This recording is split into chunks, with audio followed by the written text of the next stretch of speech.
اعوذ باللہ من الشیطان الرجیم بسم اللہ الرحمن الرحیم۔ جی پیارے دوستو، آج سے ہم ایک سلسلے کا آغاز کر رہے ہیں، قرآن ہمیں کیا کہتا ہے۔ تو انشاءاللہ تبارک و تعالی اس سلسلے کے اندر ہم آپ تک پہنچائیں گے قرآن کے واقعات کو درس ہدایت کے ساتھ، کہ قرآن کے اندر جو واقعات ہیں وہ کس لیے بیان کیے گئے اور ان سے ہمیں درس کیا ملتا ہے۔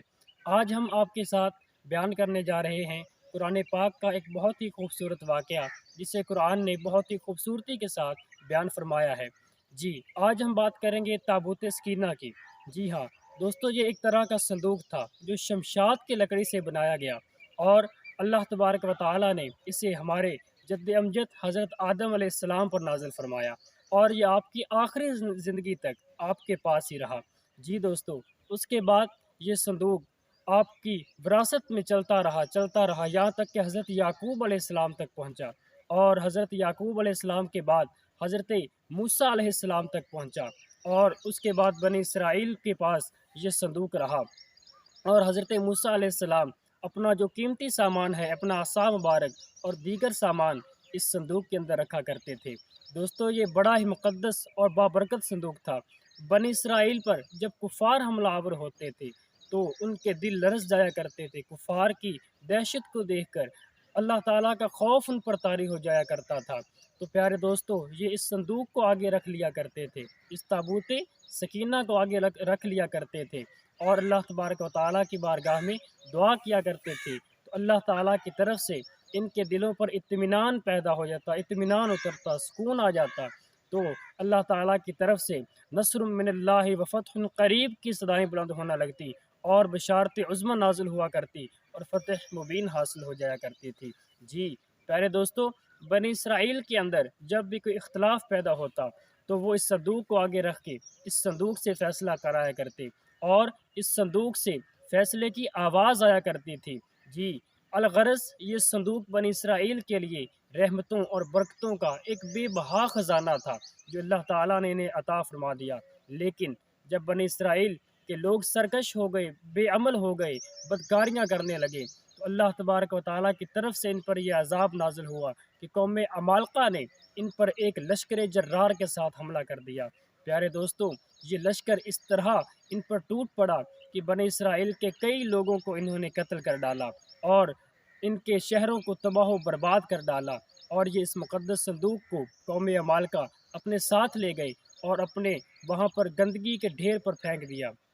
پیارے دوستو، اللہ تعالیٰ کی اس متبرک صندوق کی عذاب یہ نازل ہوا اللہ تعالیٰ کی طرف سے کہ اللہ تعالیٰ نے قوم عمالقہ کو طرح طرح کی وباؤں اور طرح طرح کی بیماریوں کے اندر منتقل کر دیا، بیماریوں کے اندر دھکیل دیا۔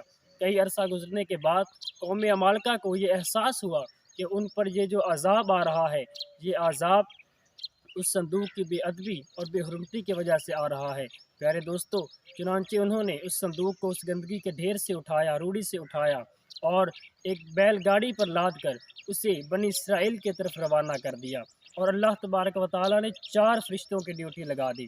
جب 4 فرشتوں کی ڈیوٹی لگائی، ان فرشتوں کا یہ کام تھا کہ وہ اس صندوق کی حفاظت کرتے اور بنی اسرائیل تک پہنچا دیتے۔ لہٰذا وہ صندوق کو لے کر بنی اسرائیل تک پہنچے، جو حضرت شمویل علیہ السلام کی خدمت میں حاضر ہوئے۔ تو اس طرح بنی اسرائیل کو کھویا ہوا وقار انہیں واپس مل گیا۔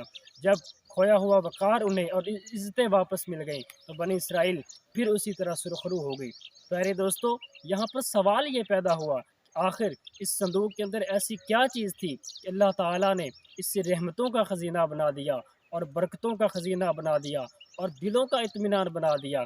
پیارے دوستو، اس مقدس صندوق کے اندر حضرت موسیٰ علیہ السلام کا عصا تھا، اور آپ کی جوتیاں تھیں، اور حضرت ہارون علیہ السلام کا عمامہ شریف تھا، اور حضرت سلیمان علیہ السلام کی انگوٹھی تھی، اور تورات کی چند تختیوں کے ٹکڑے موجود تھے، اور انبیاء کرام کی صورتوں کے چند جو ہیں وہ مجسمے موجود تھے۔ تو دیکھیں، ان تبرکات کی وجہ سے اللہ تبارک و تعالیٰ نے اس صندوق کو اتنی عظمتیں اور اتنی رفعتیں عطا فرمائیں کہ جو بھی اس کو سامنے رکھتا اللہ تعالیٰ اسے دلی اطمینان اور دلی سکون عطا فرما دیتا۔ پیارے دوستو، اس پیارے سے واقعے سے ہمیں کیا درس ملتا ہے؟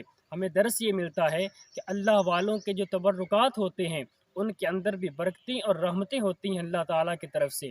دیکھیں جس صندوق کے اندر اللہ والوں کے تبرکات ہیں، اس صندوق پر اتنی رحمتیں نازل ہو رہی ہیں، تو پھر جس قبر کے اندر اللہ والوں کے پورے جسم موجود ہیں، پھر اس قبر پر اللہ تعالیٰ کی کتنی رحمتیں نازل ہوں گی۔ تو اللہ تعالیٰ سے دعا ہے کہ اللہ تعالیٰ ہمیں بزرگان دین کا ادب و احترام کرنے کی توفیق عطا فرمائے، اور بزرگان دین کے تبرکات سے مستفید ہونے کی توفیق عطا فرمائے۔ اللہ تعالیٰ ہمیں ہدایت بھی عطا فرمائے۔